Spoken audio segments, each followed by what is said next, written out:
First of all, let's be sure to thank U Farm for sponsoring lunch. Give them a round of applause right now. Thank you.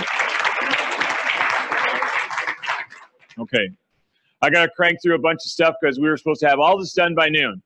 But there's been three other locations where I had to finish up after lunch. So this is not a complete aberration to have to finish up after lunch. If you're keeping the land, how are you going to manage it? What are you going to do? You're going to farm it yourself? You're going to have the land custom farmed? Are you going to rent it out? Okay? Or you could even choose to sell it.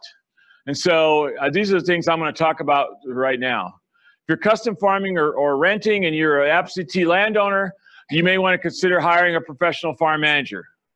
Well, by the way, U-Farm is here. So if you want to talk to one, they're in the room, they're in the building.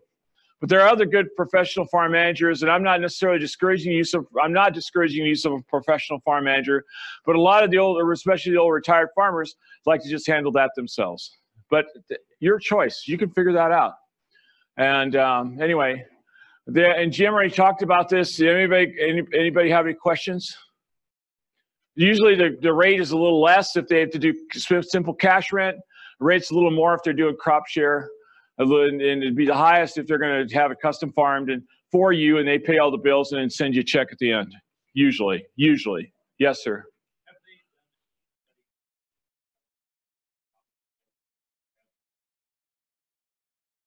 What's more profitable, cash rent or share crop? Here's how I can explain that quickly, and then I don't have to do it in a minute when I was going to do it. I was going to do it later, but I'll just do this right now. Here's a Vyhnalek one-arm graph for the day. Okay, it's not up on my slides, but I'll graph it out for you. You have to remember that from 2006 to 2013, farm crops were going like this, relatively higher, right? Cash rents were going like this. They were going up, but not as fast. Okay. So who was making out good from 2006 to 2013? The tenant, the farmer was outstanding. They're having some terrific years. You know, one landlord said, my tenant shared with me that he made $1,000 an acre one year because rents couldn't keep up with what was happening with income. Okay, whether that's a true number or not, I can't begin to tell you. All right, so look, here's 2013 to 2018. Commodity prices are relatively lower from where they used to be. What happened with cash rents? Cash rents stayed steady, barely down, not moving down anywhere close to what the crop prices have dropped. Who's making out good now? The landowners. So if you're so the answer to your question is, if you're a landowner and you got something close to what Jim's numbers were up on the screen, you're making out pretty good right now. If you're a tenant, you're not making out very good right now. Follow where I'm going with that? Now, let's talk about crop share. What happened here with crop share from 2006 to 2013? It pretty much followed exactly because you got a share of the crop and you can market every year. And what happens here from 2013 to 2018?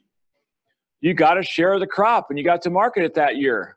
And so what happened with crop share? It followed it all the way. Over history, crop share will be the most fair way to rent, not most profitable, the most fair way to rent, because you're always taking the risk with that tenant. And so you get kicked in the butt or you get the reward for taking the risk, okay? All right. Cash rents became very popular from the early to mid-1980s through 2005-06, mostly because commodity prices were just kind of jagging along like this. They're not doing much. And so we could set a cash rental rate that was equitable for both parties. And it was sure a lot simpler for a landlord just to pay cash rent or, just accept cash rent. But now that we have this volatile market, especially the one that went up like this and now it's coming down like this, it's volatile all the time. I'm not sure that cash rents did us any favor in the last 10 to 12 years. They've not done us a lot of favors. I guess it's 13 now. So I didn't answer your question, but I explained to you the economics of what went into it. So you have to figure this out for yourself now. Okay, does that make sense? All right. Did I do that wrong? Everybody with me on that? Okay, if you disagree, now's the time to say it. What about the risk involved? If you have cash rent, the only risk is involved is if the tenant's going to pay. Is a check good? That's the risk. Now, I shouldn't tell you this. I don't want to tell the landlords this, but I worked in Grundy County, Iowa for 13 years. And because of some weird things happening over there, pretty much all farm leases started on March 1st, and pretty much all the rent was paid up front 100% by March 1st. And so there was no risk. Those landlords had no risk because it was all paid up front. I'm not suggesting that here. As a matter of fact, I think most of our leases in Nebraska are split pretty much with some kind of an upfront payment by March 1st and then a year-end payment somewhere around December 1st. I mean, give or take. I think that's what's typically done. You got to go back to when I was a kid, and then if you paid off your rent, you made it in 3 payments. One was by March 1st. One was August 1st, right after wheat was harvested. And then the 3rd payment was in the fall sometime around December 1st. So it depends on what your commodities were about when you set up the payments, okay? All right. Now, matter of fact, I'm pretty much done. That pretty much takes care, no, I'm not really, but that pretty much takes care of the next 15 minutes. What I just explained to you pretty much takes care of a lot of what I'm going to say. So I'm going to go roll through this pretty quick. Custom farming is interesting because what I'm picking up is there's a slight change in how we conduct custom farming in the last several years, especially since 2011, 12, 13. It used to be a typical custom farming arrangement would be I'd hire somebody for $18 to come plant my crop, okay? Then I hire somebody for about $10 or $12 to come spray my crop, maybe twice. And then I'd hire somebody for $25 to come and harvest my crop, 25 bucks an acre, okay, to come harvest, or 30 bucks an acre to come harvest, okay? That's how custom farming works, right? Now, but by the way, if I'm just going to get 15, 18 bucks to plant your corn, when do I care if I go plant it? I don't. When do I care when I harvest? I don't. Okay? And when you had a harvest like the fall of 2017, if you didn't have the corn out by about the 10th of October, there was a great big wind that came through. And where was 30 to 50 bushels of the corn down on the ground. I mean, depending on the field. And so I had a landowner contact me after that date, after the 2017 harvest, and say, I'm having my farm custom farm, but this guy left my farm for last, and I got 50 bushels on the ground, maybe more than that. He was clearly frustrated. I said, so the strategy we can use with custom farming, if you choose to do that, custom farming means that you're going to hire a guy just to do an operation, and you're going to assume all the expenses yourself, but you get all the crop too. You get to keep it all. So, but if you're going to do that, then you would consider setting up something where you incentivize the farmer to do his tasks in a timely manner, because you hire one guy to do it, not 3 different guys. And you say, I'm not going to pay you per operation. I'm going to pay you 25% of the crop. That's kind of a typical number, about 25%. They get a percentage of the crop to do the custom farming for you. And guess what? They'll get it done on time because their percentage of the crop makes a difference in what I get. That's what I get paid for. So that's the way to handle custom farming, in a weird sort of way. Crop share over history, a very fair way to rent. I've already explained that. I already talked about all that. Crop share, a typical crop share has, I probably disagree with Jim a little bit on where the percentages are at. To me, along the eastern seaboard of Nebraska, the eastern third of the state, there's probably the most common crop share will be 50-50 now, okay?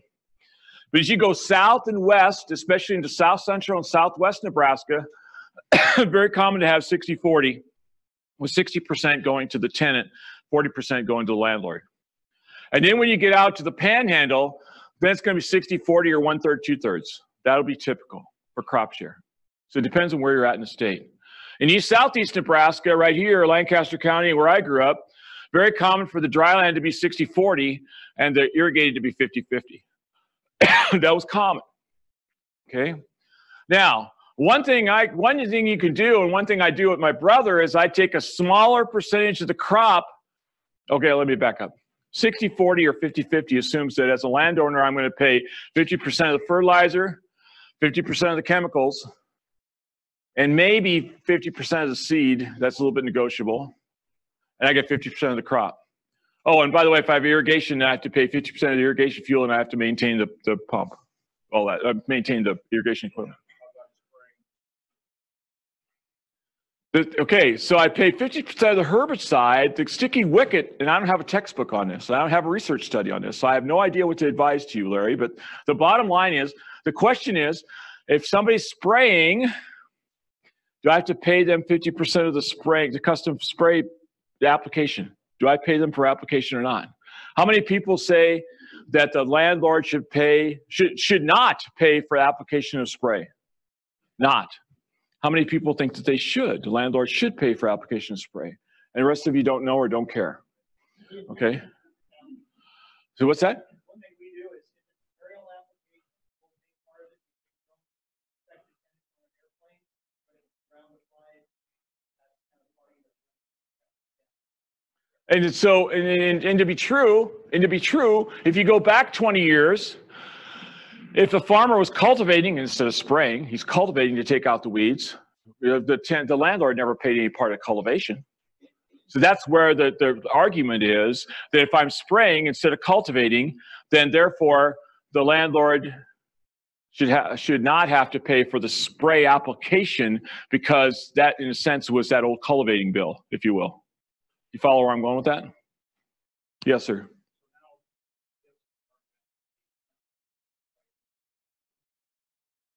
You're fighting who? The wind turbines they want to put. Oh, yeah, yeah. What about them? Well, if they do a wind farm, we can't. So the guy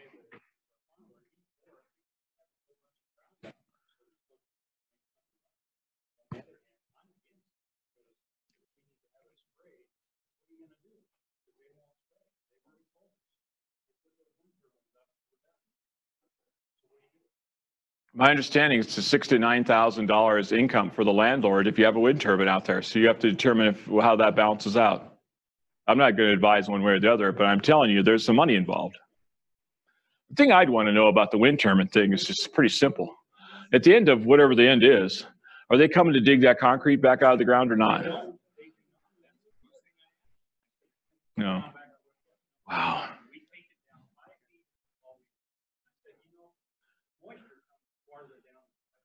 Well, anyway, all right.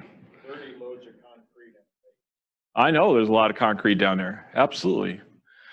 Oh, wait, by the way, I'm a member of the Saline County Wind Association. At least I was a founding member of that. My farm was on the edge of where they're going to put the farm, and I don't think my farm is going to actually get a wind turbine, but I wouldn't care. We typically don't aerial spray anyway, so it wouldn't matter. I helped when I was pure crop sharing with my brother, I helped pay for the spraying because I just felt like the co-op would do a better job than he did. They'd be just as timely as he was. And I kept him safer because he wasn't doing stuff that he shouldn't be doing from a ecological or, chemistry standpoint to his own body. So I didn't care. But I don't have the textbook on that. That's kind of up to you guys. I spent way too much time on that, but there were some nice questions, so we had to do that. 10 will play for the rest of the fertilizer, insecticide, and then depending on what you got going there, seed's negotiable too.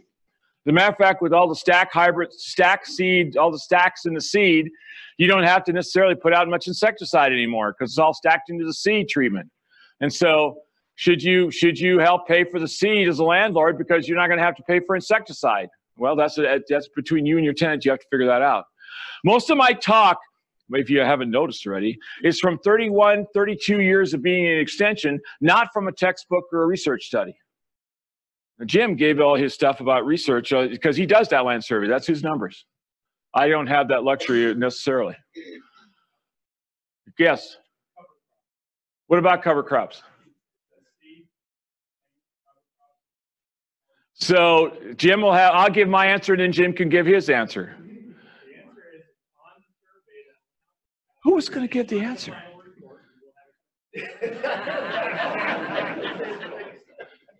Relax. We've got good questions. We'll get done.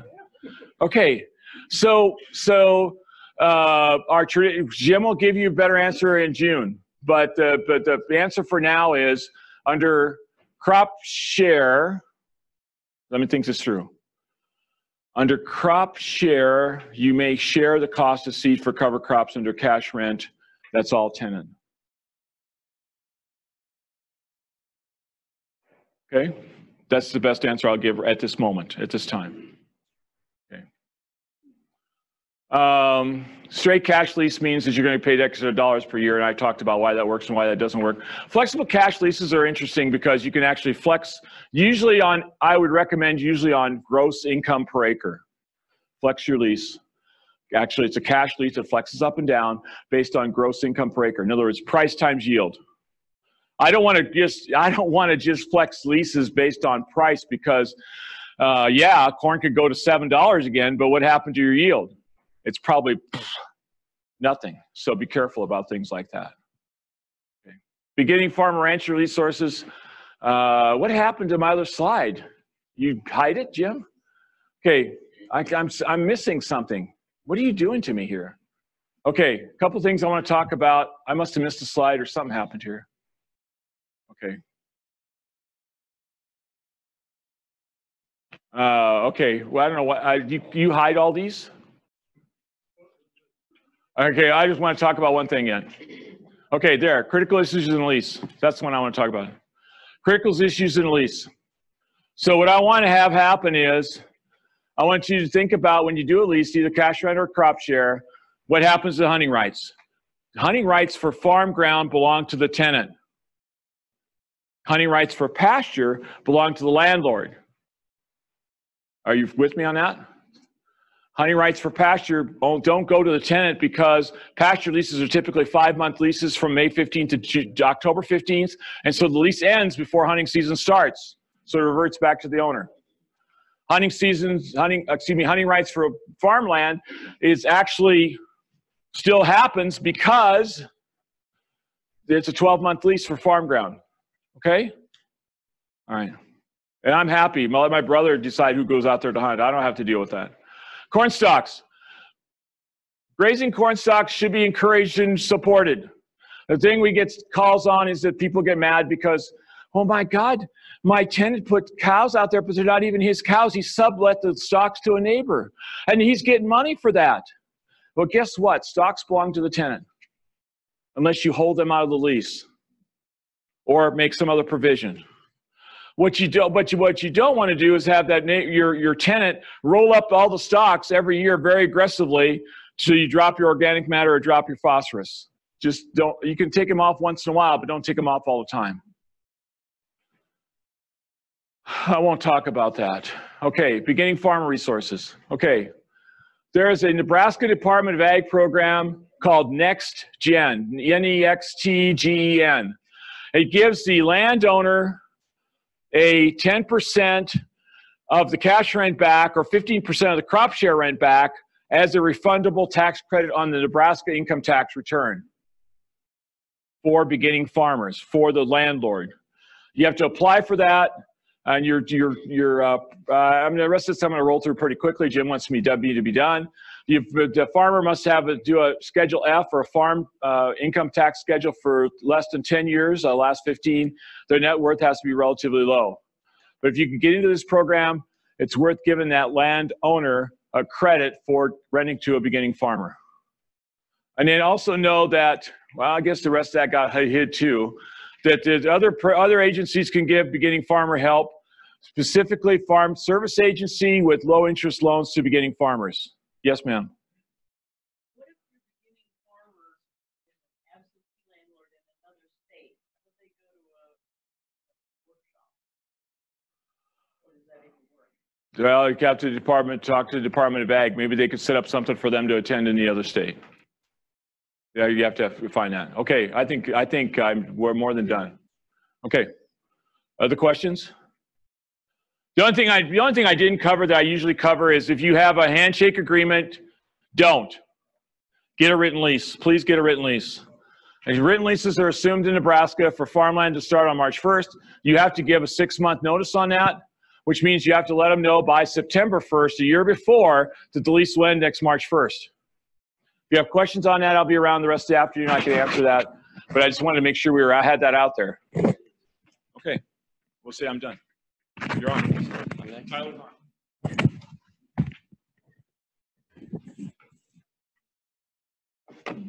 I'm not that bad. I'm just kidding. Before Tyler gets started, we have a person joining us from the Nebraska Department of Environmental Quality.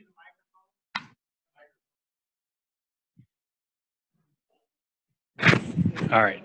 We have a person joining us from the Nebraska Department of Environmental Quality. One program they have available relates to diesel emissions. They have a cost share program available for diesel emissions. They have a website. I'll let her make some comments. And if you have questions, you can visit with her after the day's over. But I thought, you know, free money, everybody wants it. So why don't we have you go over inside the bubble there on the floor? And here's the mic. Hi, my name is Tracy Wharton, and I work with the Department of Environmental Quality. One of the programs that DEQ has is a Clean Diesel Rebate Program, and they offer rebates for replacement irrigation engines.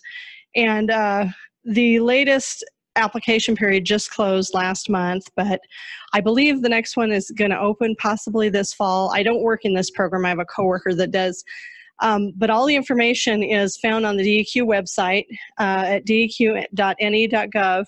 And if you click on either the air division, there's a little tab at the top that says air, or you can type in the search engine, type in DERA, D-E-R-A, and that'll bring up the Clean Diesel Program information. We also got a settlement from the Volkswagen diesel emissions scandal that was out there. They had a mitigation trust fund that was developed, and our state received over $12 million for that. And they are using some of those funds from the VW trust to match the DERA rebate funds, which means whatever percentage you're getting from DERA, they'll double that using VW funds. Again, the application information is all on the DEQ website. So if you have irrigation engines and you're looking to replace those, you might want to check this program out and see. There's also a phone number if you have questions on that program that you can call. I think the person working on that right now is probably busy finishing up all the applications that came in, so you may not get a response right away, but keep in mind, just visit the website and all the information you need will be there. So thank you.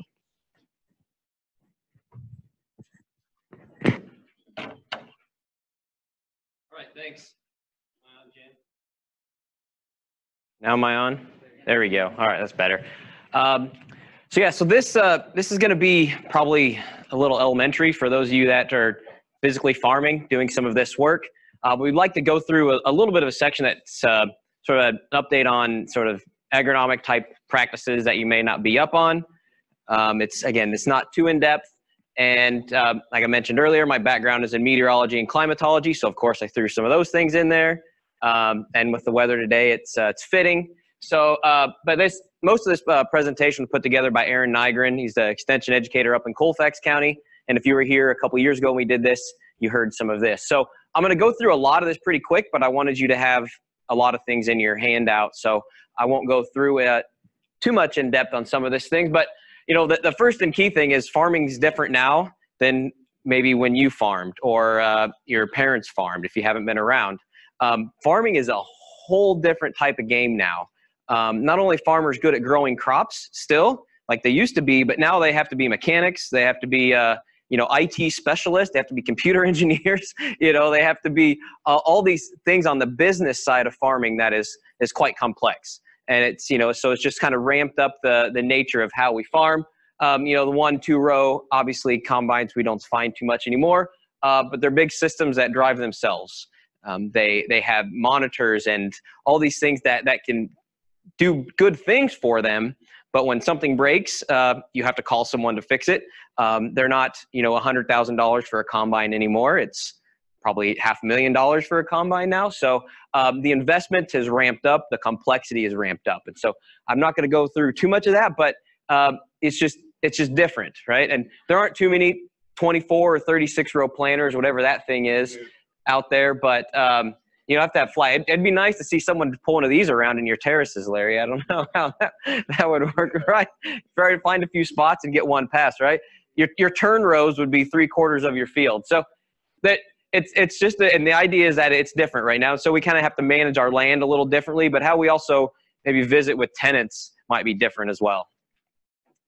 And farm size. So this doesn't you know, surprise you that the farm size keeps getting bigger, right? So the number of acres a typical farm might be made up of is larger. So the 2,000 plus acres is the green. You can see that in 1987, that was at about 15% of the whole section of farms. Now it's closer to 30% of the whole section of farms. So farms are getting larger. We got bigger planters, right? Those planters were huge. We can cover acres a lot faster. But that, you know, the way that farming has evolved to go that direction. So it's less pinpoint management, you know, maybe with the people, and more of a farm scale type look. But some things that haven't changed are protecting your ground. You know, our soil is still there. And so we definitely want to protect that. You should care. So things you should care about within your farm is, you know, having a healthy soil with minimal erosion. You can probably go out today and find spots like this, but I guarantee there are less spots that look like this today than it would have been 30 years ago or 50 years ago. You know, lots of fields that look like that. We take some better care of some of our flow areas. We might still have spots like this, but you know, we've done a better job because we now know the value of this chunk of ground that is no longer there. You should care about your soil nutrient levels. You know, a farmer comes in, new tenant, they're going to care about what soil nutrient levels you have in your field. So if you maintain that from your previous tenant, your land is now worth more. It's more valuable to the next person coming in. Obviously, more productive soils have better nutrients. Those are the things that you should care about. Weed and insect resistance. I think someone mentioned it earlier about weeds and resistance. If you have resistant Palmer amaranth and resistant mare's tail in your field, the next guy wants to come in and farm it, he's not going to want to pay you full rent if he's having to try to go out there and control these resistant weeds. So you should care about that because that stays with you. That seed goes in the ground, it stays with the ground. So that's something you should work with. And then groundwater. You know, around here there aren't a ton of pivots or irrigation, but you don't have to get very far outside of Lancaster County to find a lot of irrigation. I know out west where I'm from, the water rights kind of stay with the land. You can sell those water rights away, but you want to preserve that water, preserve what's there. That should be of interest to you. And just general upkeep of your land, tree lines, make sure the road ditches are in good shape. Your bins or buildings, your irrigation equipment, the grass areas. These, you know, you should care about those because that stays with your land and that determines how productive and how valuable your land is going forward after you leave, the tenant leaves. So I always talk about climate. So they're concerned about climate being different in 50 to 100 years. You've probably heard that right. But they don't think that's going to help our productivity. So the biggest thing that will help people be productive in 50 years is managing the soil, keeping a healthy soil. The soil is an answer to a lot of things that, you know, when it relates to climate. I mean, if you look outside, we can't handle the climate today. So there's at least a reason to protect the soil. Nevertheless, if it's any different, right? So maintaining our yields will be determined by maintaining our soil. These are all things that you should care about, especially if you want to protect your long-term investment. But the tenant who does those things for you might not necessarily be the highest bidder, right? It might not be the person that gave you the most cash rent that is doing those things that protect your asset and your value going forward. But the tenant is also not responsible for doing all of those things either, because there might be some mutual benefit to doing those. And obviously we told you what your benefit might be. So they talk a lot about who has the power, right? So they did some research. There's a couple different sites there on the bottom, but they asked a question of who do you think would have the power to make conservation decisions on your ground? You know, who has the power to do that? And obviously the adoption of conservation practices is lower on rented land because you don't have the guarantee that you're going to be there forever, and conservation is usually a long-term investment. And obviously the incentive is reduced if the tenure is uncertain. If you do a 2-year lease, be less incentive for that tenant to put more money and time and effort into conservation as if there's a 10-year lease, right? There's more value and benefit into doing that. So a group from Purdue, they did some surveys and some interviews, and they looked at who has the power to kind of make those decisions, who thinks they have the power to make those decisions. So they asked them, they took all their responses, who has the power to make decisions on the farm, and who does the power stay with? Most of the landowners and operators in that survey said the power was within the landowner. When it comes to land and owning land and making decisions, that landowners and operators have the power. Some landowners said the operator has the power, and then some shared equally, and then the least amount said the operators say that they have the power. I think most tenants think that I better do what the landowner wants or he's going to take the ground away from me, or they can change cash rent, right? And that's sort of what the landowner's perspective might be is I can change tenant or I can change the rent. It's essentially doing the same thing a lot of times. But the operators might have a little negotiating power when it comes to that because they make the day-to-day decisions. They know what that land's producing in a lot of cases. They know the secrets. They know where the good spots are, the bad spots are. So maybe they have some negotiating power too when it comes to who can use that land and what it's worth. So intermediaries can talk about, shifting some of that balance of power and find some middle ground, reminding landowner they hold the power and the mediator and the land tenure relationship, right? So keeping that tenant around for a long time will also be very useful for making those decisions. But again, it all comes back to our soil and protecting our soil. As FDR has said, the nation that destroys its soil destroys itself. Despite all of our achievements, we owe our existence to a 6-inch layer of topsoil and the fact that it rains. So it all comes down to the soil, and that's what we're after. But this is what it looked like in the 30s, right? This is not exactly something we want to see again. We lost a lot of soil. We lost a lot of production. There's lots of reasons that it looked like this. Luckily, it doesn't look like this anymore. We've done lots of things in advancement of irrigation, of no-tilling, protecting our soil that it doesn't look like that. But this, if you've seen my presentation before, this was last year, about a year ago, across the interstate around York, right? We still have pictures that look sort of like that, don't we? It's not just this mass wall, but there are places where we're still not doing that good of a job when it comes to soil erosion. And there are multiple reasons as to why it might look like that. It got really hot and it got really windy, right? That can do that. But tillage, this is an example of a triple disc soybean field. It's flat, so we don't have to, worry too much about water erosion, but wind erosion, right, coming off of that. So there are lots of things that we can do to help protect our soil, and tillage is probably one of those things. So typical tillage types, conventional tillage, this usually vertical or disc tillage. Is again more common in the past. It's still quite common in some places. There might be a reason for tillage. You need to dry something out or smooth something out. There might be other reasons, but you don't see as much of it as you did probably 50 years ago. Strip tills become relatively popular, especially in places that need a little warmer and drier soil for planting. So if you have, if it's heavy soils, not drying out fast enough, not warming up fast enough, essentially strip till is you're just working a little 8 to 10 inch strip. And that allows that strip to stay drier and warmer in the spring so you can plant, but then you still have some cover in between. I still like no-till, especially for water conservation, because if you are on any slope, where do you think the water is going to run during a rain event? Right down where you just put that seed. That's still going to lose quite a bit of water. If we don't get any rain in April, that's the first spot that's going to dry out and that seed won't be able to germinate. So there's still some concerns with that, but no-tilling is, you're relying on herbicides to control some of your weeds. You're no longer tilling, but it's a good way to conserve some of that moisture in that soil. If you want to know more about tillage types, CropWatch has a lot of information on tillage types. Again, not going to go through too much more there. But yeah, so not only do we have to deal with dry weather, we have to deal with wet weather, don't we? This map up here is looking at so this was last year. This is 2018.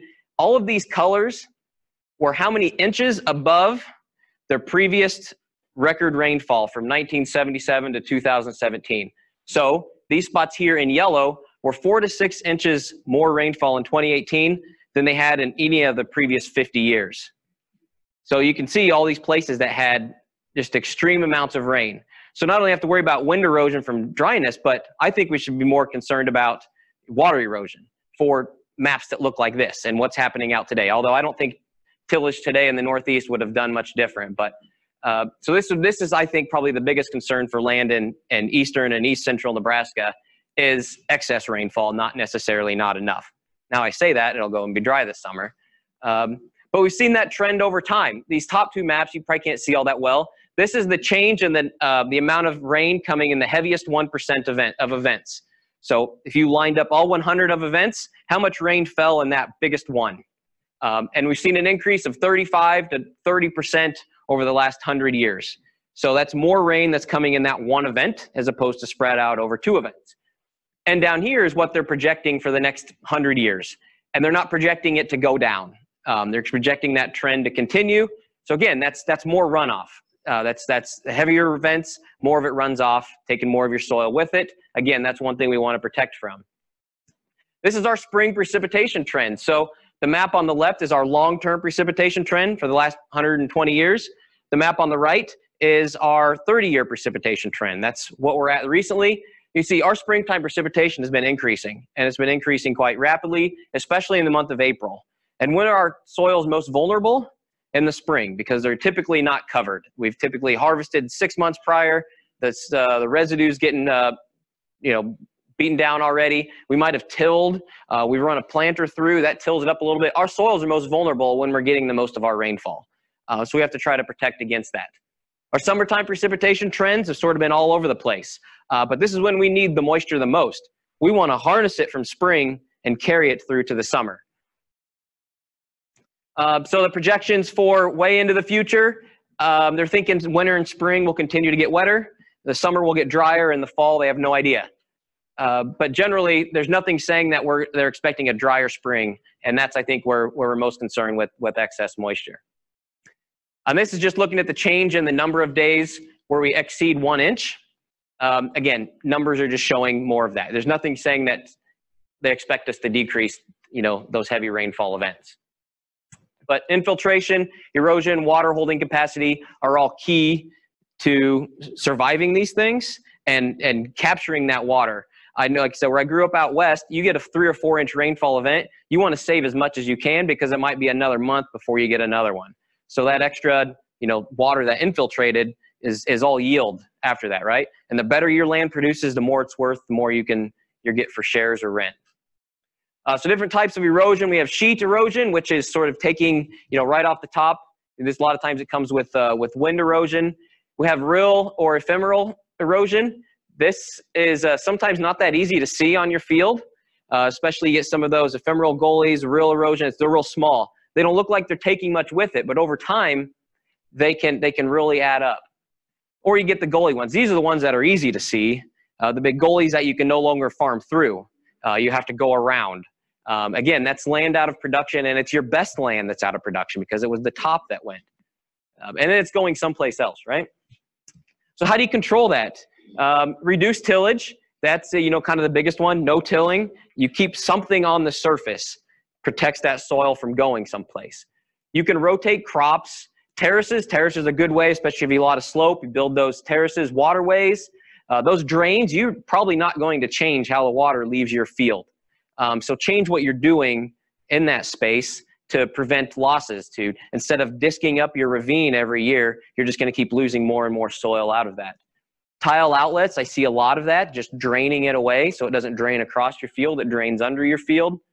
Cover crops, that's I think probably the best way that we can control our springtime erosion is having something green and growing.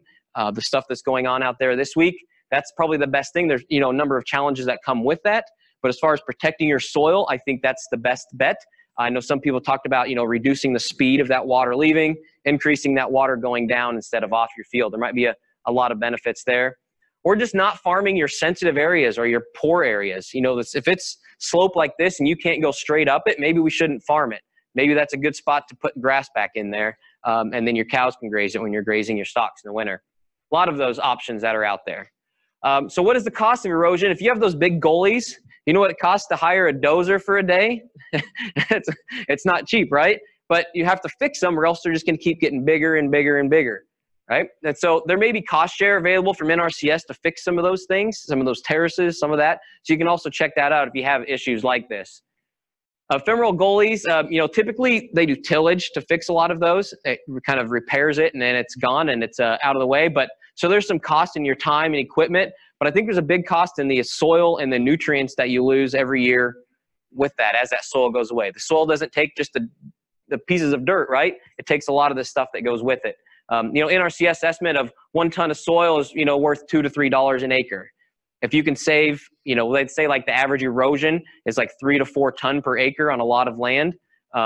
You do save that over a few years, you're saving quite a bit of money in nutrients. That's just nutrients. That's not value of organic matter and things like that. Rill and sheet erosion, you know, that's hard to see. And this research study down here in Iowa, they estimated there was a 4.8% decrease in the land value in 2012 due to erosion. I don't know how they found that number. It went through all of that, but I didn't have time to read it all. But anyway, so it decreases the value of the land because it decreases the production. You decrease the production, you decrease the value. But how long does it take to restore that productivity? I remember seeing this number somewhere. I got nothing to back it up, that we can gain about a half a ton per soil per year if you do things right. So you can kind of gain some of that topsoil back. I don't remember where I heard that, so I'm just going to put an asterisk by it. But nonetheless, if on average people are losing 3 to 4 tons per acre, you're fighting a losing battle. So somehow we have to reverse that trend, right? Because it's not going to obviously just stay there forever. You know, 100 years, 150 years, maybe there won't be, you know, we're down 3 feet. But, you know, what about the societal cost of everything that's downstream from those fields? They talk a lot about algae blooms. All that runoff comes from the field and phosphorus. The dead zones down in the Gulf, all the nutrients that leave your field. Anyway, so there's societal cost beyond losing yield. So how can you see what's going on in your fields? Like I mentioned, it's hard to see. Maybe you're not even close to it. Maybe you're 1,000 miles away from your farm ground. How do you know what's going on? How do you know if you have an erosion problem? You can use Google Earth, or you can just go to Google Maps, whatever it is, and you can look above it. You can look at, you know, field looks like this. You can look above, you know, does it look like this or does it look like this? You can see some of those ruts. You can see where you've got issues, and you can see if it's whatever you're doing is working, right? They update those Google Earth images every few years. You can take a look at that. What if you had a field that looked like this? Do you see any problem spots in this field? A few of them, right? You get one up there, one there, more, right? So there's lots of these places where you can then pick out from up above. Maybe those are problem spots I should take a look at because they won't get any smaller, they'll only get bigger. And now you're farming around them. You're not farming through them. It'd be a lot easier just to go straight across all those. You have a spot that looks like that, you know, clearly it's not going to get any better. It's going to continue. So but maintenance is important. You can build these things, and a lot of times you get cost share to build them, but you don't get cost share to maintain them. Terraces can be an example. You get those heavy 3-4 inch rainfall events, they're going to do some damage on that, but they might protect you from that 2-inch event that's more likely. So I was going to show you one tool. There's this ag site assessment tool. It's from the University of Missouri. If you go to this go.unl.edu/ag site, you can go to this website. I'm going to pull it up, and it looks like this. It's this ag site assessment tool, and you can take a look at your parcel of ground. So you can click on ag site assessment. We'll see how fast this is. You can just go in here, type in Lincoln, Nebraska. Okay, so we're going there, and maybe we can find one of Larry's fields. I don't know which one's your field, but we're just going to make it up and say it is your field. Okay, so we're just going to look at this field right here. You can just select where you're at. We're going to cut part of it off because I'm lazy. But you just select where your field is.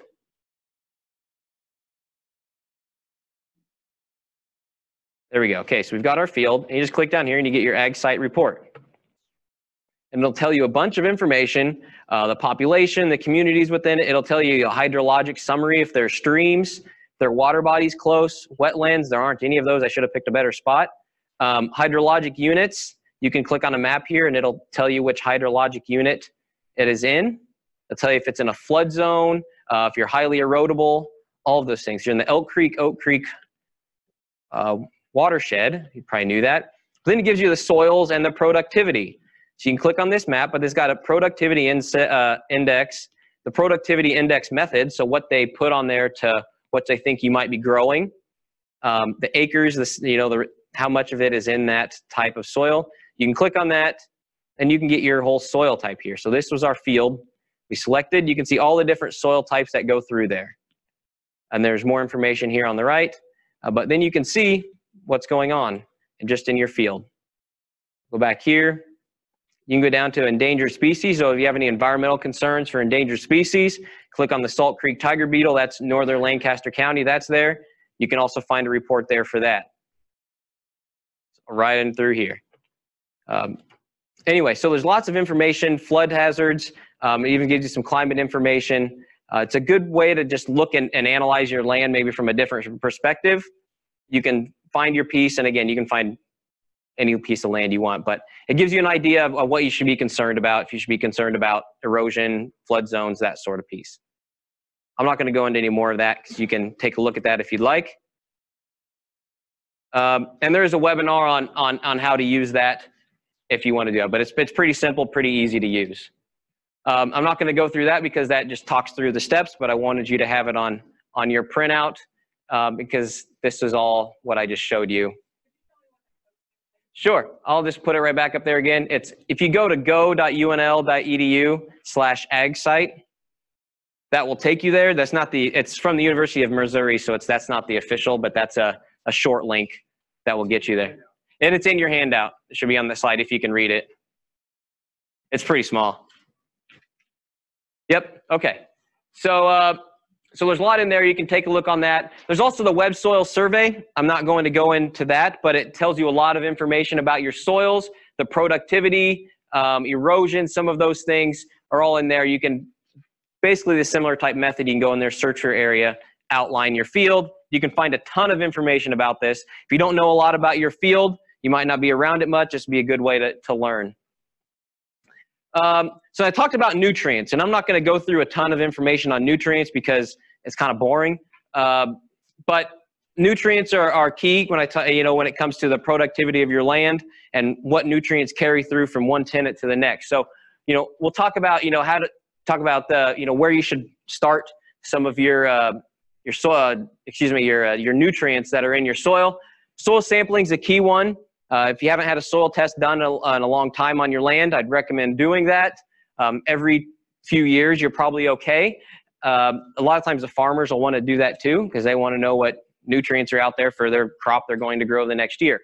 There's a whole guideline on how to soil sample it at that link that you should have in your handouts as well. But it'll talk about, how you soil sample. Should you grid soil sample? If you haven't had a soil sample done in a very long time, it might be worth investing in a grid soil sample. Get a really good view of what's there. You can soil sample by management zone. We showed all those different soil types in your field. You can soil sample by that. Or you can just composite soil sample and you kind of bounce around to different areas to try to get a good idea of what's going on in your field. All of these, there's a cost associated with that, but they get a little cheaper as you go down this way. Soil test. You get your soil test back. Many of you have probably seen this. If not, this is what a soil test would look like that you would get. There's a ton of information listed on these things. It can sort of be daunting, but they provide a pretty good analysis at the bottom of these soil samples, telling you what you have and what you should have. So if you read that bottom part, it tells you, are you in the average range, or do you need to add, or do you need to lower? There are a lot of things that you can find within that. A couple things that we'll mention on is soil pH. We'll talk a lot about soil pH because we get concerned about that with liming. Nitrates are typically who the tenants worry because that's directly related to the yields of especially their corn, if they're growing corn. So they're going to be interested in that. Some of these other things last a little longer. Soil pH, organic matter, those are slow changing type things that you might be more worried about as a landowner. So lime, why do we lime our soil? The soil pH affects the availability of nutrients, thus affects what grows. Liming can change that soil pH to an optimal level. That's what you'll see there. That's your soil pH. The modified soil, or essentially the buffer pH, you'll see that on there. That's how easy that changes. If you have some soils don't change very easy, and so a lot of those recommendations that will come on the soil test will tell you how much lime to put on, that sort of thing. And there's a whole NEB guide 1504 that's on liming. There's a whole NEB guide just on liming. We'll show you some of those things. But here's just an example. The soil pH is 5.6, 5.5, 5.6. The buffer pH, the liming rate. So that's going to give you a rate of what you should lime in order to bring it up to a proper level. And it'll give you your soil type. Your soil type plays a big role in how much lime you should put on. It also will play a role in how fast that your crops will respond to that lime. So they did looked at adding some lime. They had initial pH of 5.5. and it cost them $44 per acre. So how did that affect their crops? A lot of people think, oh, I just dumped $44 an acre. That's not going to bump my yield next year or the year after, because it's a long time investment. And over time, they've shown that, yes, it's an investment, but it takes, might take 15 years, 10 to 15 years to get your full benefit out of that lime investment, because it can, typically we say it lasts 5 to 10 years, but it could go out longer as far as the benefit of the cost that initially you put into that. So, and there's usually more of a benefit to corn than there is to soybeans. So there's a net return when you get that investment, but it's built out over a few years. Organic matter is key when it comes to holding nutrients in water. The higher organic matter, typically the better your land, because it allows you to hold more water, which is what we're concerned about, is having water available in July, especially if we don't have irrigation. Things that build soil organic matter were all the things that we talked about that help reduce soil erosion, less tillage, cover crops, manure can help, and then high carbon crop rotations. Soybeans don't do much for you for organic matter, but we like to do it to break pest patterns and all the other things that might benefit. But the soil test will tell you that. So 3.3 is pretty good, but the higher the better typically. One of the things that I get into a lot when I do some of my climate work is all the concern people have for carbon dioxide in the atmosphere. But now they're essentially, this was from the Nature Conservancy folks, but in the Intergovernmental Panel for Climate Change was essentially saying that farmers are the only way that we can get the carbon back out of the atmosphere. And so for landowners, I'm thinking to me, you can hold the key to a lot of societal issues when it comes to carbon in the atmosphere, because you might be the key to actually getting it back into where it came from, right? They want that carbon to go back into the ground, and farming is probably the best way that is going to happen. And so I think we might be at a place where we can take advantage of that. This right here is showing you the cropland acres, and the darker areas are where they think there is more potential to sequester carbon in the soils where it's darkest. And you can see it's darkest in the Corn Belt, pretty much. So we have the best potential to take carbon out of the atmosphere. And it's talked about, we just wanted that for organic matter. That carbon makes up a lot of that organic matter. So we want that carbon in our soil. They need us to put carbon in that soil. Maybe we can be a part of that answer that they're needing, right? So I think there's a potential to maybe capitalize on something there. So when we talk about response to corn yield, and so corn has a high response to nitrogen and phosphorus. So that's usually the key one they want to look at in some of those soil tests. The moderate response to potassium, sulfur, and zinc. Lower response to chlorine and iron. Phosphorus deficiency up in your top right. A sulfur deficiency in your bottom left. Nutrients are key even in that single year of crop. Soybeans, they respond very high to phosphorus and moderate to iron and potassium. Low to nitrogen, they produce mostly their own nitrogen, so they don't respond as well as corn to nitrogen, but phosphorus, right? And phosphorus stays with the field for quite a while. But if you have someone that's mining all of those nutrients on your field and they're not putting them back on, the production of your land for a few years after changing a bad tenant might not be very good. So some phosphorus critical levels, only if you're looking at the soil test. I won't stay on this too much, but there are some critical levels based off certain types of tests. They can do different ways. They can test to find phosphorus in your soil. The Bray or the Olson, they can have different ways to look at that. I'm not going to go into any more of that because it's not really that exciting. But anyway, there's just a lot of information to be found on those soil tests.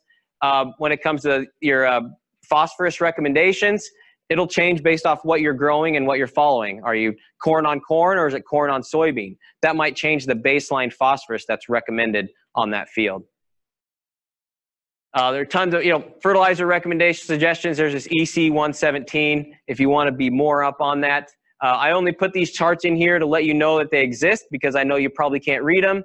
But organic matter, again, determines how much nitrogen is needed for crops. So if you have more organic matter, that's less nutrients that the farmer has to put on. Again, your land is now worth more. Phosphorus or potassium recommendations, and sulfur recommendations. I only put sulfur up there because now people are finding that they need to put sulfur on their land, because now the diesel engines aren't emitting quite as much sulfur, and it's not naturally falling back down onto our land. So now we might have to add some of that sulfur into it. So just if your farmer or tenant says, oh, I need to put sulfur on, just don't be surprised to hear that for the first time. So what about organic and GMOs? I get some landowners that call and say, well, I want the farmer to be organic on my land. I want them to, be non-GMO. We'll go through some of those things. So GMO corn, BT corn's pretty common GMO. That reduces corn borer and earworm feeding. If you're a non-GMO, then you have to scout for those things, right? Those GMOs are bred to be resistant to some of those pests. So that BT corn reduces rootworm feeding when properly managed. You might have to use an insecticide now. You might have to spray because you no longer have that resistance. So you just increase an operation of insecticide out in your field to try to reduce that feeding on your BT corn, your non-BT corn. Herbicide tolerant corn, soybeans, alfalfa, Roundup Ready. If you're familiar with Roundup Ready, there are a lot of Roundup Ready crops. They're GMOs, but then you can use glyphosate to go out there and control your weeds. You might have to, if you're non-GMO, you have to go find other options, right? You have to find other weed control options that would work. The drought tolerance is improved in a lot of the GMO crops.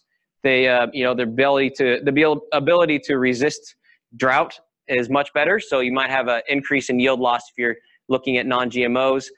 There also can change protein content, some of those things that they might be specifically looking for a niche market. You might be able to capitalize on some of that with the GMO crop.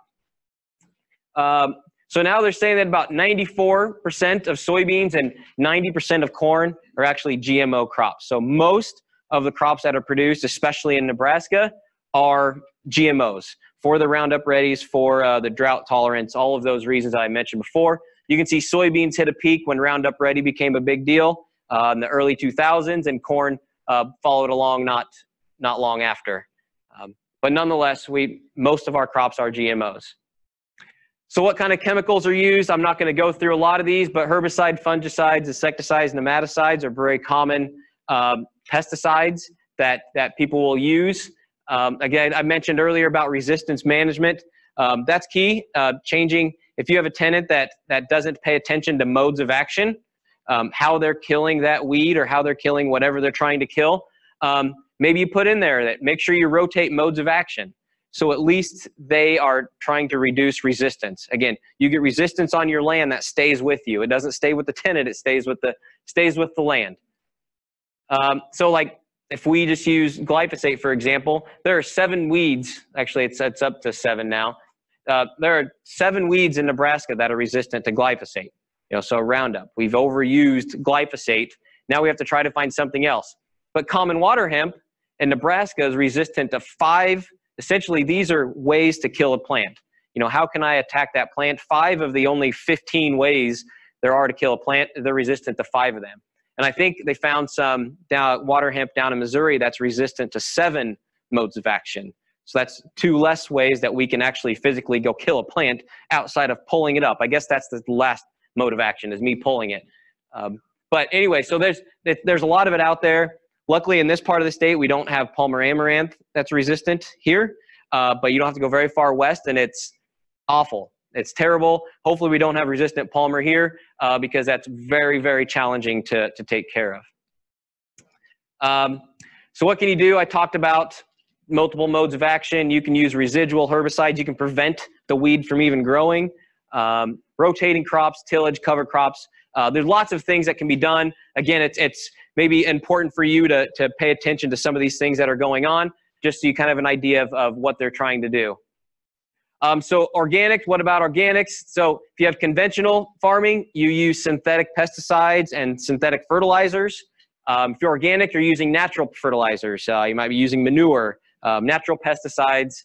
Herbicides are the main weed control in conventional farming, but tillage is the main one in organic. We talked a lot about tilling and no tilling a little bit ago for erosion. That's one of the concerns with organic is, how do we control those weeds, but yet still able to control our erosion on our farm. Treated seeds, are used in conventional GMOs. Grain can be delivered typically to any elevator, and I think that's probably one of the biggest limitations, at least from organic, is who do I sell it to and when. Organic, you typically have less market out there. It might be more valuable, and definitely is more valuable in a lot of cases. But you know, how easy is it to find a buyer? You know, there's a 3-year transition into organic. So if you want to go organic, there's a 3-year transition of doing these things without getting the premium for having an organic crop. So that might limit you, but higher prices for grain is what a lot of times people are after, is that niche market. Other crops, there are lots of other crops that you can grow. If you don't want to do corn, soybeans, you can rotate into lots of things: alfalfa, field peas, barley, wheat, you name it. There are a lot of crops. The biggest thing is finding a place to sell them, right? Finding a market. Figuring out how to grow, it's one thing. Figuring out how to sell, it's another.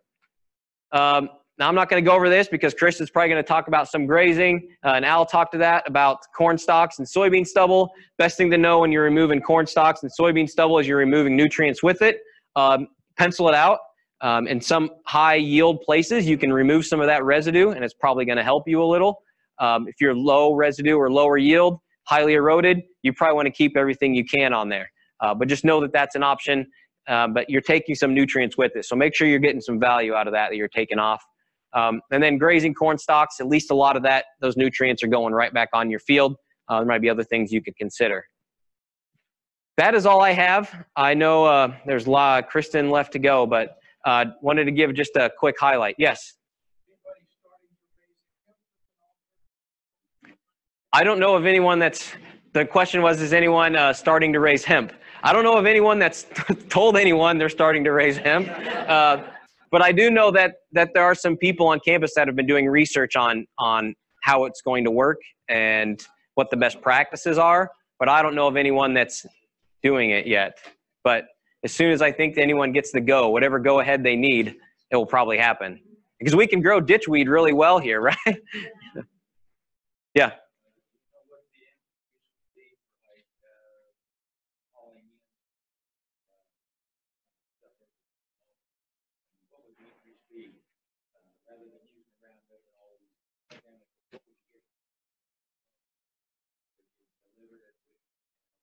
Like a price? Like, would you get that? Boy, I don't know. I don't know if there are elevators that want that around here. I don't know. So I'm sorry, I'm not good at this question thing, and I just got after Al for it. Said, what would be the value of a GMO grain if they were going to haul it to an elevator? And I don't know what that would be. I would guess it'd probably be 3 times the value of a non-GMO crop. Just be my guess, ballpark. It would be worth quite a bit more. As long as the market isn't saturated. Of course, there's a supply and demand there. So if there's enough demand, it'd drive it up, and then that would increase what people would supply to. And they'll say, yes, question? Are there any other weird crops out there like peas that people are actually doing crops will actually be stored by? Yeah, so the question was, are there any other alternative crops out there that co-ops would actually buy? Wheat is not really a weird crop, but at least there's a place to haul it that's out of the corn soybean rotation that people have the equipment for. We've seen some people jump into yellow field peas a little bit. I'm trying to think where they might take that. Most of that stuff is out west in western Nebraska, but I know they've tried creeping some of that east because it sort of breaks the cycle and diversify a little bit. Yellow field peas you grow similar to, they harvest about the same time as wheat. So they're kind of done in the early part of the summer. There are lots of, large vegetables, pumpkins, things like that people do. But as far as large farm scale, there aren't a lot of variations outside of corn or soybeans. Sorghum is one of those. I think they still take that down at Dorchester. So there are some crops out there. They're just finding the market and getting enough demand for that crop is probably the biggest challenge. Yeah. All right, we can all be farmers now. Okay, that's it for me. Kristen, are you next? Think? Okay, I'll get your slides up and we'll turn it over. Unless are we supposed to take a break? I'm not in charge. I don't know. Well, we're gonna yeah, it's gonna take a couple minutes to switch here. So if you need to top off your drink real quick, maybe grab a restroom break.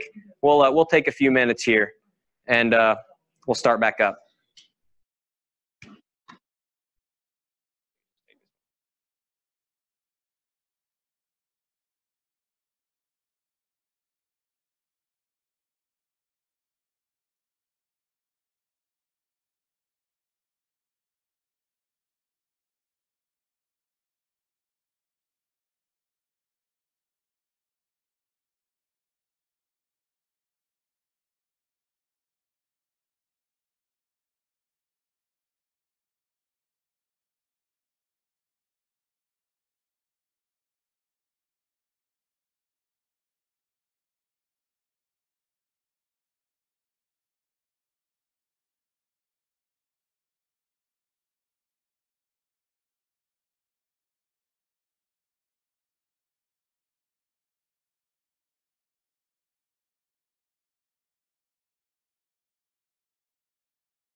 All right, if everybody wants to come back to their seats here. Am I loud enough? No.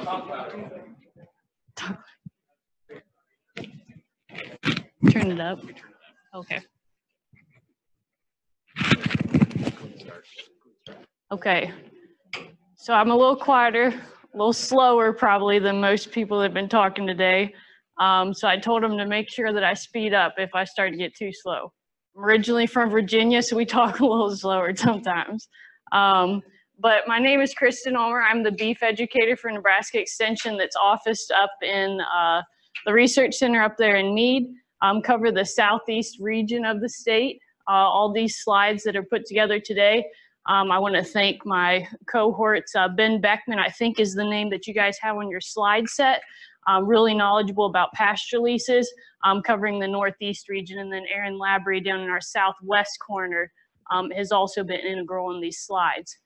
So they asked that we talk just a little bit about pasture leases. If you've got cattle, how does that factor in? Or if you're a landlord and there's someone that maybe wants to graze some of your residues, then what do we need to consider about that?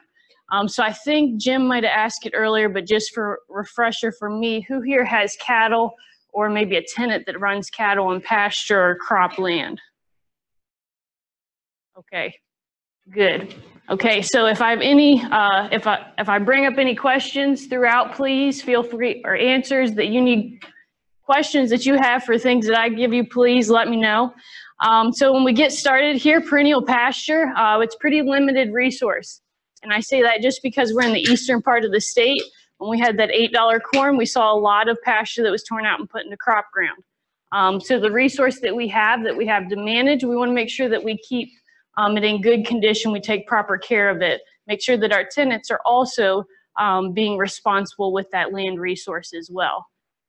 Like Tyler talked about with erosion, we need to control it so that we manage that ground that we have for later.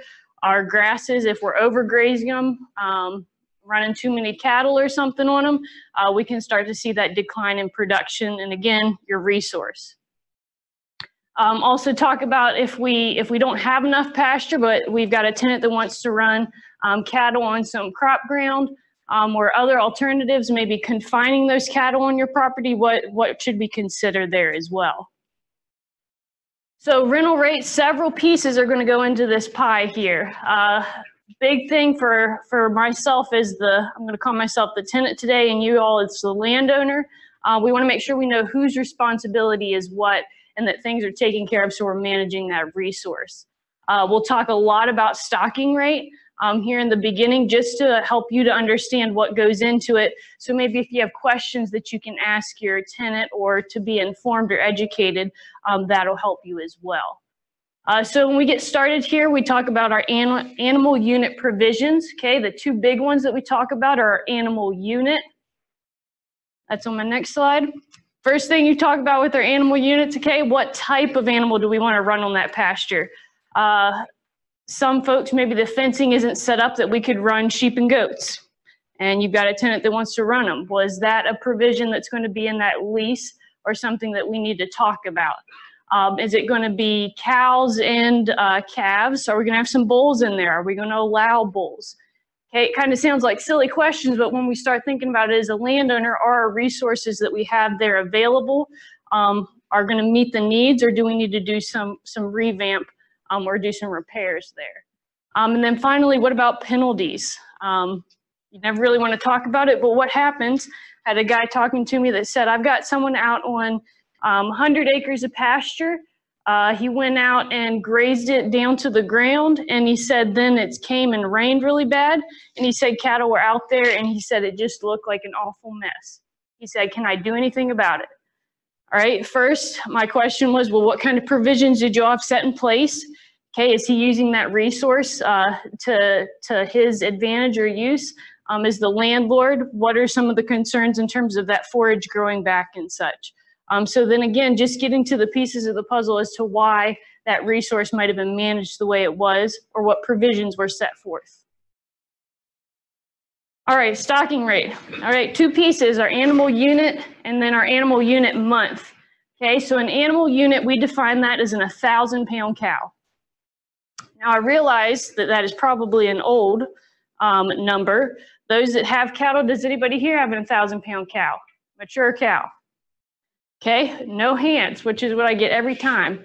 Okay, we've increased our mature cow size to probably about 1,200, 1,300 on average. But in terms of units, this still works. We can just adjust our numbers. So a 1 unit, animal unit is a 1,000-pound cow. Let's say that we have that 1,200-pound cow.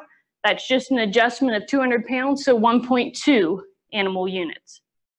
Okay, an animal unit month is basically the amount of forage that's needed for that animal for 1 month. Okay, if we take that 1,200-pound cow, she's going to be eating probably about 30 pounds per day, right? 30 days in a month. Multiply that up.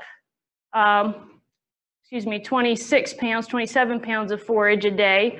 Multiply that times 30 days, we get 780 pounds of air-dry forage is what is available in an animal unit month. Okay, so those are our 2 terms that we use primarily in stocking rate.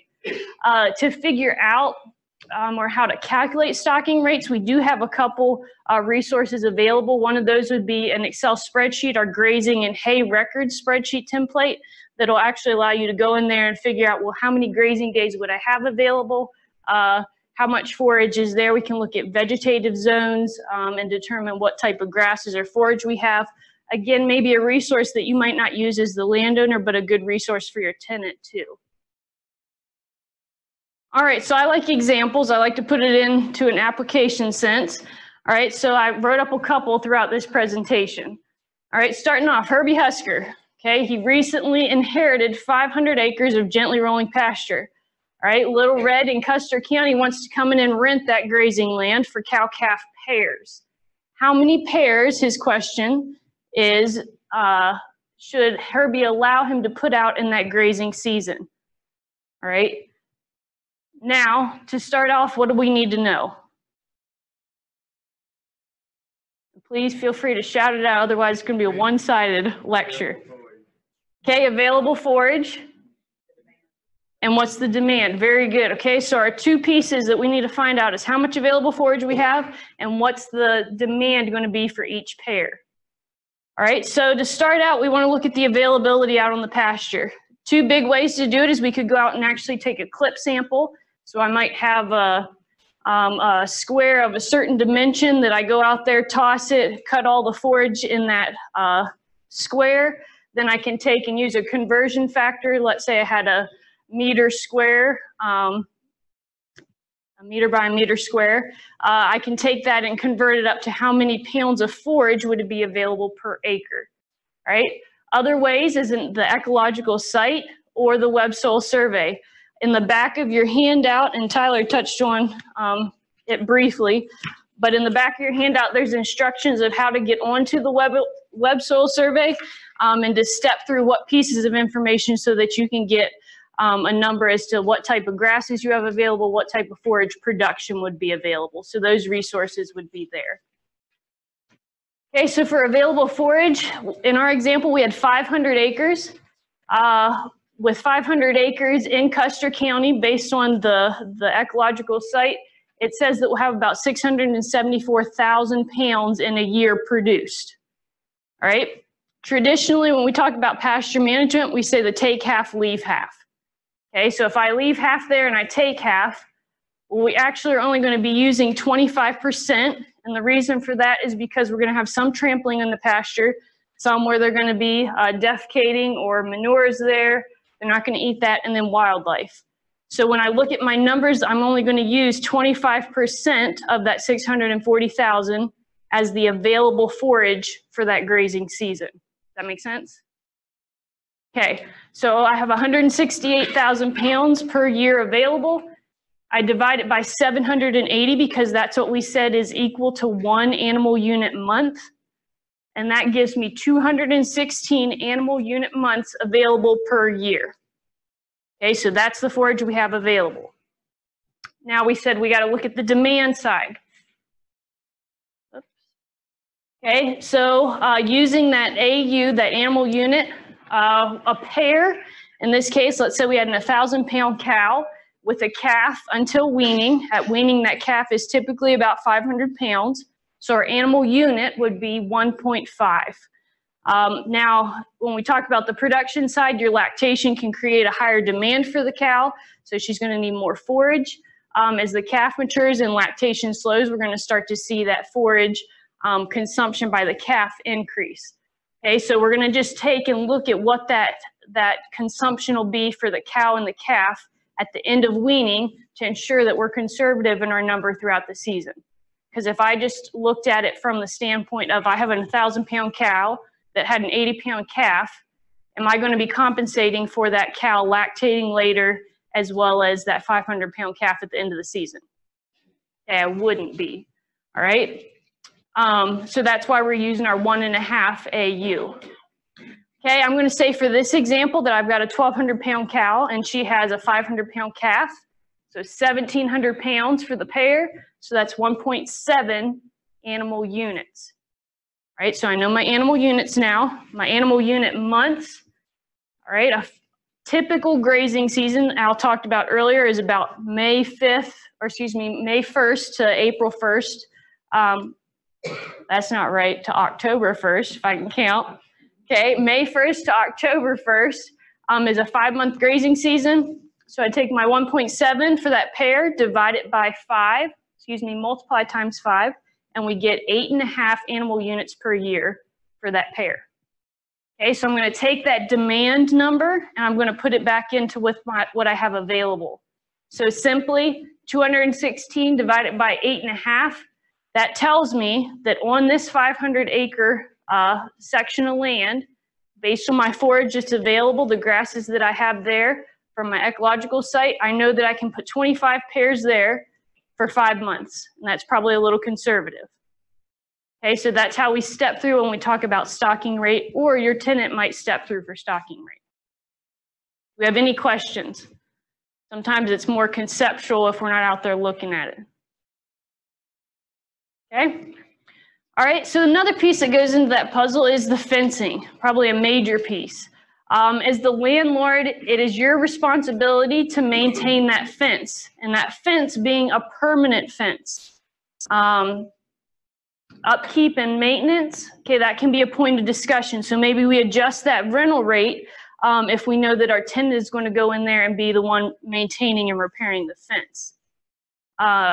If we have a neighboring landowner, okay, they can agree that a permanent fence is not required. If it isn't needed, then it isn't needed. And I'll talk about that here in a moment. And then temporary fence is typically going to be supplied by our tenant. So if we're doing some sort of rotational grazing system, the tenant's going to be the one to go in and bring that temporary fence to the location. Our perimeter, our permanent fence will be supplied by you as the landlord, though. All right, so again, look at a little example before we get into the particulars. I've got a lady, Linda Brown. Okay, she's got 160 acres of pasture that borders the neighbor's cornfield. Okay, so it's not pasture to pasture.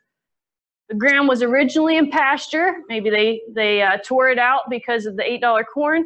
They put in a 4-strand barbed wire fence in '75, and for the past 20 years, the ground has been in CRP.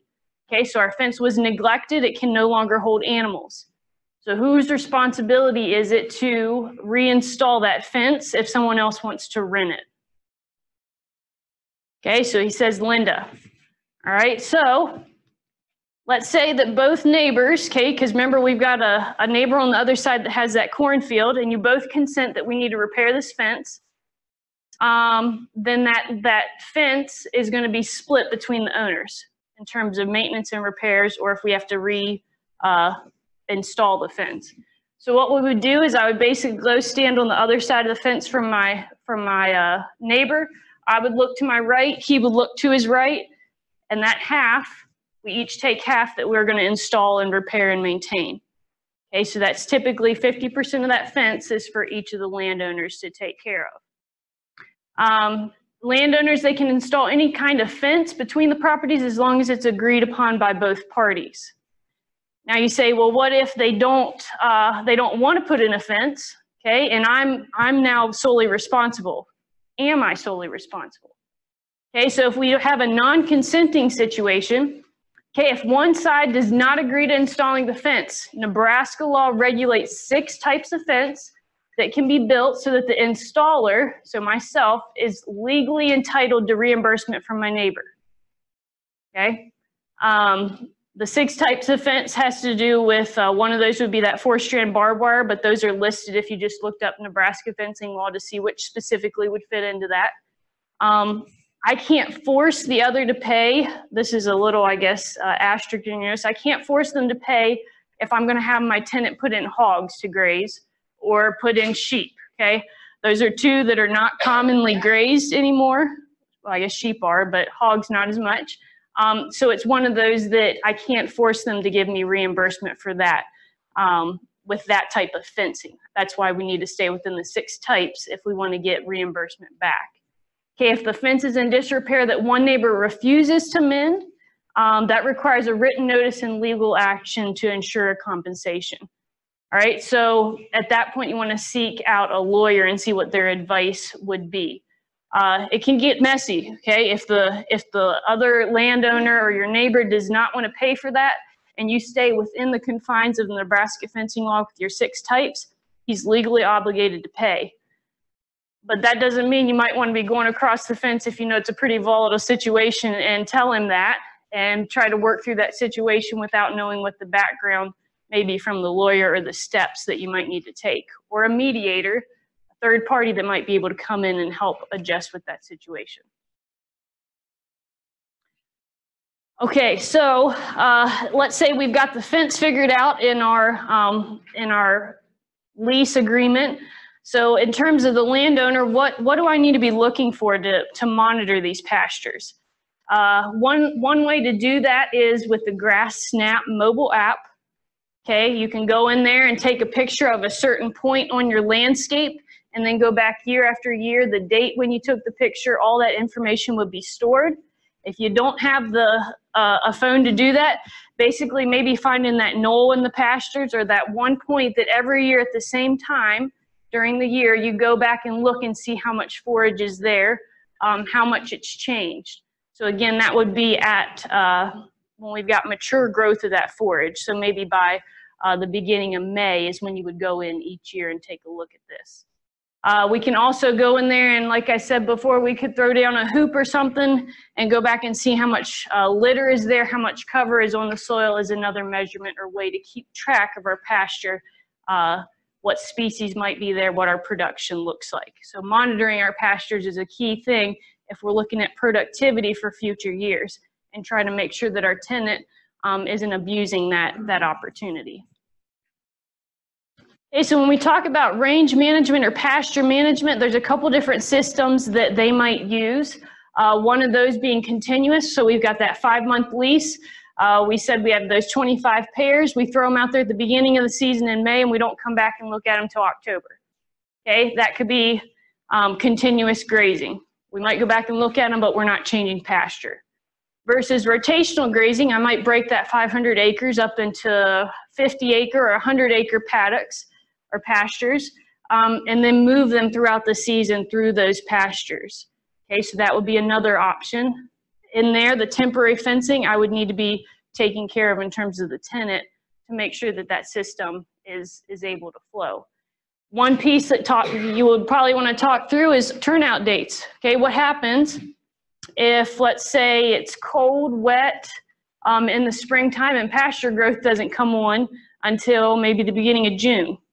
All right, so are there going to be provisions in that lease that say what happens if I only get 4 months of grazing versus 5 months of grazing? And then are there any penalties? Okay, maybe we did a continuous grazing system, but we weren't good managers, we didn't stock right, and we just threw out a bunch of cows and left them on there too long to grub it down. And maybe we don't have rain then that summer that would help bring that grass back. What are we looking at for a penalty there? Fertilizing the pasture, okay, so kind of like they talked about with spraying in the crop system, fertilizing the pasture is typically going to be the tenant's responsibility. They want to see increased production, then they're going to be the ones to put that fertilizer on. Now, let's say that I have a lease where I'm, instead of doing a per acre, so like Jim talked about our dollars per acre we're paying for pasture, what if I did $1 per day? So maybe I didn't want to graze a 5-month season, but only wanted to be out there for a couple months. What if I did it $1 per head per day? As the landowner, I might say, hey, I'll pay for half that fertilizer if you'll come on and do the, if you want to do the dollars per head per day. The reason behind that is that you want to make sure there's production out there, right? And if we have an improved production, then if they're paying on $1 per head per day, they can get more grazing days out of that pasture if it's been fertilized. So we have that increase or boost in our production. Noxious weeds. Okay, so what if we have a bunch of musk thistle? Whose responsibility is it? If we have a bunch of musk thistle, we might be wondering what happened in the previous years that we have that boost in our weeds or that thistle in the pasture. Was it overgrazed? Was it not managed correctly? Why do we have such a difference? Might be one question as the landowner. But two, the noxious weed for the tenant that's going to be renting out that pasture, if a weed's there and the cattle aren't grazing it, is that a loss for them? Okay, so they're going to be the ones that are going to be taking care of that noxious weed control. All right, we'll talk about cedar trees here in a minute because that one's a noxious weed of another scale. Okay, so we do have a publication up online that talks about all of the different grazing systems or managing your rangeland if you want more information. So you can use that link on your handout there to go back and refer to some of these things or go in more depth than what we might have talked about today. Okay, so the eastern red cedar. Okay, there's a couple different ways that we could remove this. When we're talking about the cedars, it's typically going to be the landowner's responsibility. Okay, because that cedar is encroaching on that pasture production that the tenant could have. So from your perspective, in order to manage that pasture and have a tenant come back the next year and have enough pasture there, okay, you're going to be the one to manage the red cedars. Okay, a couple methods. We could do a prescribed burn. One caveat with that is if we have a bunch of mature trees, okay, we're going to need a really hot fire. Okay, so maybe working with the Forest Service or a prescribed burn group that has managed that type of system before would be ones to work with. I wouldn't go out there with a gas torch and just throw it on and let her burn. Okay, we could have problems. Mechanically removing. So down in that left picture there, we've got a bobcat there that is shredding those trees or cutting down the trees to be shredded. That's a good way that we can remove those cedars. The question becomes, what if we just cut them and piled them there? Did we really fix the problem? Not until we burn them, okay? So we might have taken that tree, I guess, out of production, we've cut it down, but if we just piled it in the pasture, we're still losing some of our pasture that's available to graze. So we wanna make sure we either go shred it or burn it. A standing tree actually takes up less space than a pile of cedar trees. So just keep that in mind.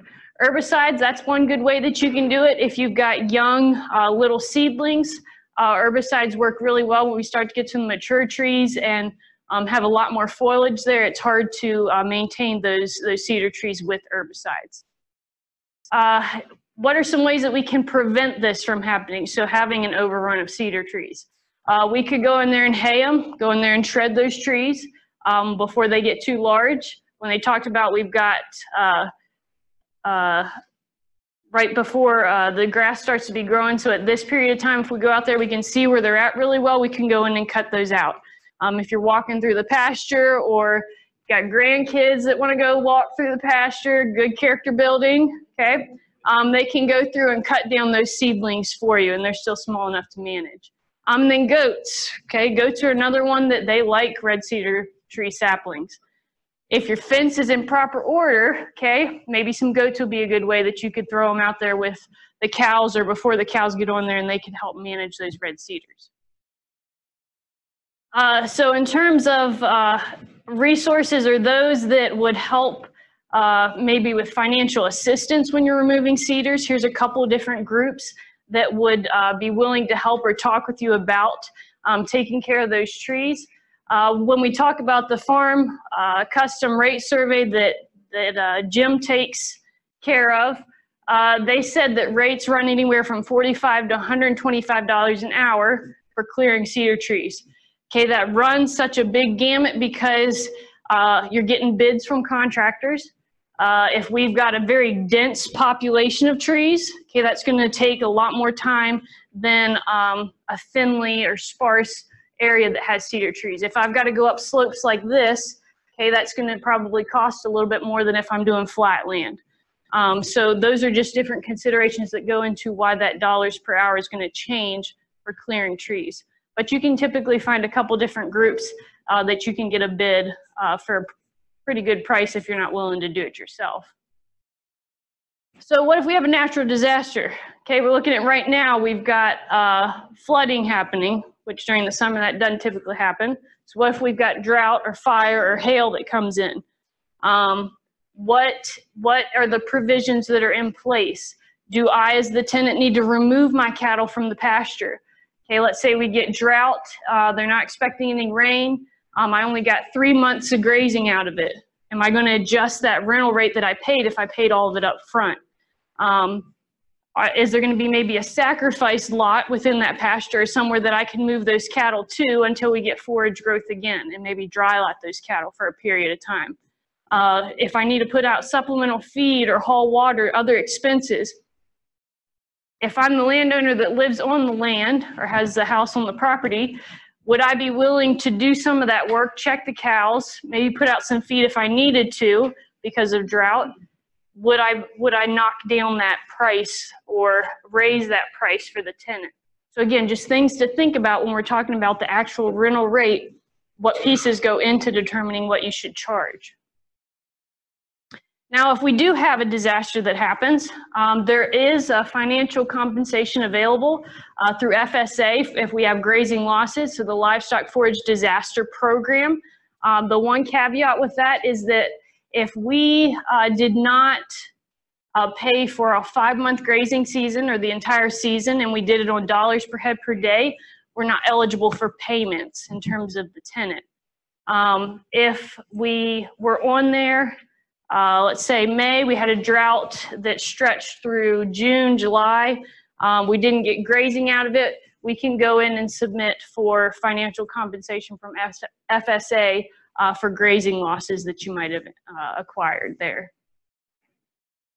Okay, I think that Al talked on it a little bit, or Jim might have, and Tyler did. But when we talk about grazing crop residue, so in the eastern part of the state here, we've got a huge opportunity in terms of the ability to graze our crop residue, especially on our irrigated land. Depending on our dry land or our slope, we might be a little bit more concerned. Rental rates or stock rental rates are typically running on this side of the state from $5 to $10 per acre. I know some guys that get them for free, and that could be that they had a crop share agreement going on, so they have those stocks already available for them. A grazing season on stocks is typically going to run 60 days. If we're done with harvest by November 15th, they'll probably stay out there through January. But again, it depends on our stocking rate. So maybe if we went really conservative that we wanted to put a cow out there for maybe through April, okay, we're going to adjust that stocking rate, that how many cattle would be out there to graze that field. So if we have a 60-day grazing season, we want to determine our stocking rate. We can determine the grazing days for one cow by simply taking our corn bushels and dividing it by 3.5. So if I had a 200 bushel per acre cornfield, I divide that by 3.5. That's going to give me about 57 days of grazing for one cow, 1,200-pound cow on 1 acre. And then we want to think about if we're grazing crop residue, okay, what if we have a blizzard like they have in western Nebraska right now and they're out on stocks? Whose responsibility is it to remove those cattle maybe before? Or what if you don't get all your days out of grazing? Do you get some sort of financial compensation or reimbursement there? Who's going to be out there putting up the fence, the water, does that go into the price that you're going to charge for your rental rate? Okay, just again, other things to think about if we're going to be grazing our crop residue. Now, let's say that you have crop residue available and you'd like to find a livestock producer to graze it, but don't know of anybody. Jay Parsons and Mary Janowski, our beef specialists at UNL, came up with this online platform. It's kind of like Craigslist. Okay, you can go in there and find crop residue, except it's a little more secure. You have to have an account to get in there. But as the crop producer, I could go on, list my field, where it's located at, the size, how many acres would be available to graze, maybe what stocking rate, if there's fencing there available, water, and then a livestock producer can go in there and find the residue. So it connects the two to give them that opportunity to link the livestock producer to a crop producer that doesn't know of somebody. All right, so switching gears a little bit. So hayland leases, Al did a good job talking about our cropland or crop share leases. We can have both 60-40 and 50-50. It just kind of depends on what risk you want to take with that, or maybe where you're located, as Al said, in the state. Expenses, how are they dealt with? Fertilizer costs, again, it's different than harvest, and a lot of times if we're in that 50-50, we want to share that fertilizer cost. If we're in a 60-40, maybe we're letting the tenant take that risk more so. I think they talked about this chart as well, but it's again in the back of that handout that you have there in front of you. Alfalfa yields as well as hay yields throughout the state are provided by the National Ag Stats Service. Now let's say that you do inherit a farm that maybe has some round bales on it or some hay. Where do you go to look to figure out what the price is to charge or sell that hay for? A really good spot that we have is the USDA weekly market report. That link is provided there. They update it weekly with what the price is. If I would have bought hay back in August, right after harvest, I probably could have got it for $80 a ton for good quality round bales. If right now I'm buying hay, I'm probably paying about $150 a ton. Larry's saying higher. It's probably gone up because we have very little hay available right now and probably a high demand, especially with the weather and the winter we've had. But that's a good location to go in there and take a look at hay prices. Also note there's a Nebraska hay and forage hotline. So if you have that hay for sale, maybe you inherited it, it'll connect you with buyers or those that are looking for that hay or forage as well. So here's just a quick example of what it'll look like if you pulled up that weekly hay summary. Okay, so this one's out of Kearney. Okay, this was done for the week of November 8th and 9th. It's going to give you a little bit of background as to hay or grass hay that's sold. We will want to go and look for eastern or central Nebraska, okay, our location within the state. And then within there, they've got different prices listed for good large, fair large, so our quality, if we've got round bales, large round bales, or if it's small squares. Let's say, for example, I've got grass hay. They're large square bales. They're good quality. I can get it for about $85 to $90 or sell it for that price. Again, this was back in November. Okay, so prices are a little different by now, but just an idea of what it'll look like if you go into this website and take a look. Now, I would advise you as either the landowner that has hay or if you're in a crop share to have that hay sampled and tested. One of the big reasons is because it can tell you what the value of that hay is. Maybe a guy down the road selling his for $50 a ton. Is that the right price?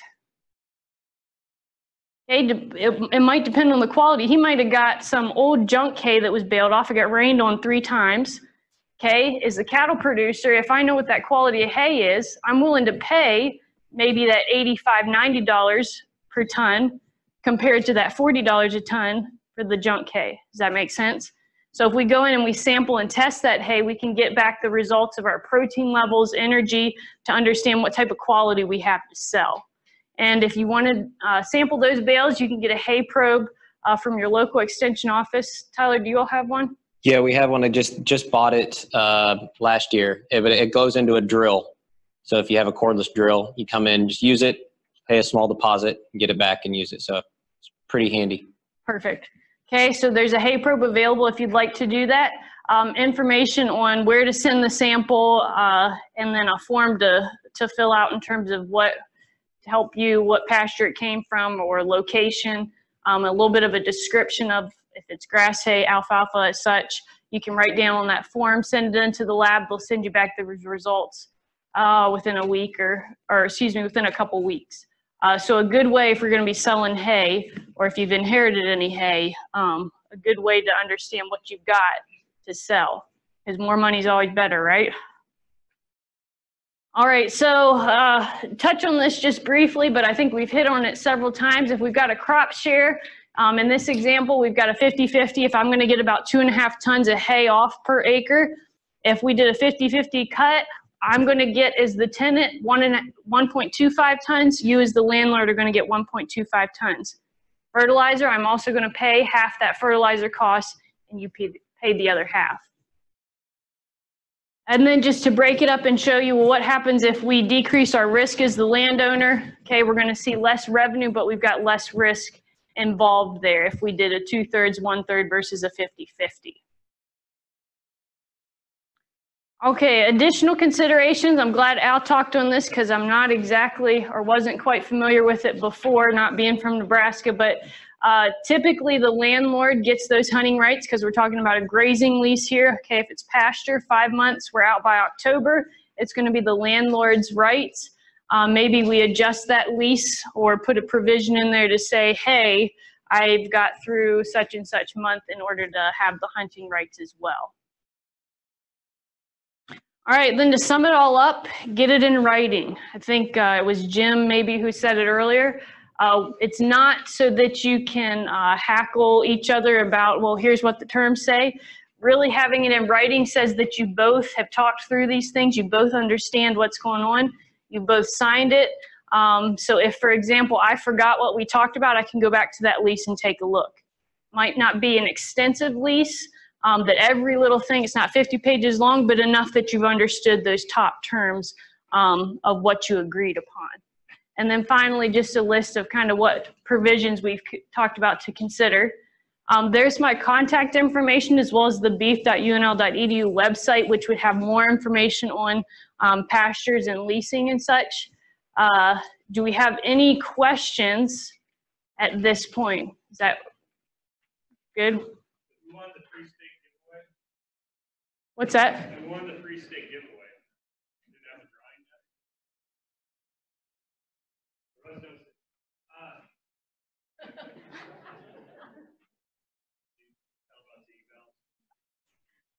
yet? First, do we have any questions? Yes, sir. Quick question. You guys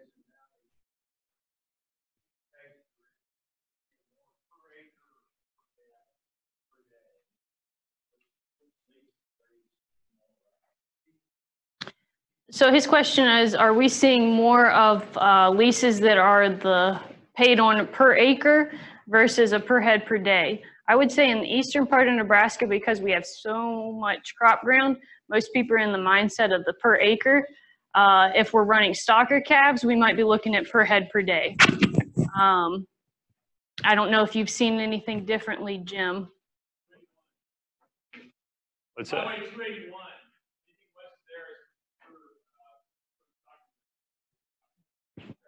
Anything west of 281 is typically on a per pair basis charge. In the general area, okay, so, But at the end of the day, what does it equal? It equals a number, right? Whether you figure it by the head, by the month, by the day, I don't care. It's just, it's a number at the end of the day. Tyler, what do you see? You take calls here. Most people do it by the acre here. There you go. Where I'm from, it's by the pair. It's by the pair because there's some areas you could get by with 2.5 acres if it's some wetland that you can't farm, and it could be 12 acres when you go into Knox County. It just depends where you're at.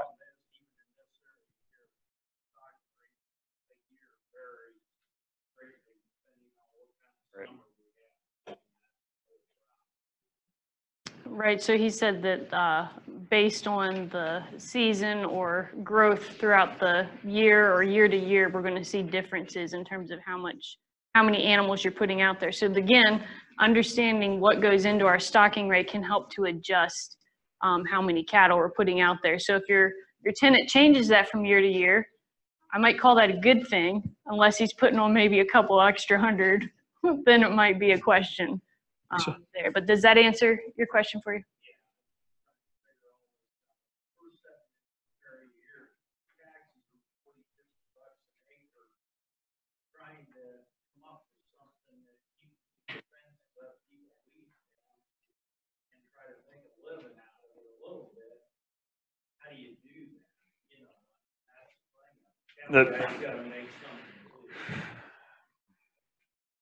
Split it up and put a house on it.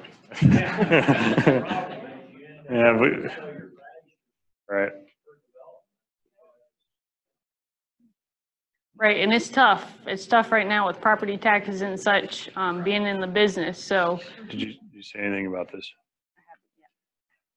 Okay, let's review what we've done. So we did the morning session, we did the farm management. Afternoon, we spent some time with Tyler Williams and Kristen. Tyler's just right out the door here, so if you ever want to follow up from today, stop by and talk to Tyler. Kristen is just up the road, up at Mead, where the big research farm is with UNL. It's a pretty cool place to check out if you've ever been up there. She deals on beef, and her region of accountability, or whatever it's called, it includes this area here in southeast Nebraska. So those two are your local contacts kind of on beef and crops. Allan's on campus. I spend time on campus. I spend most of my time in the greater eastern Nebraska area.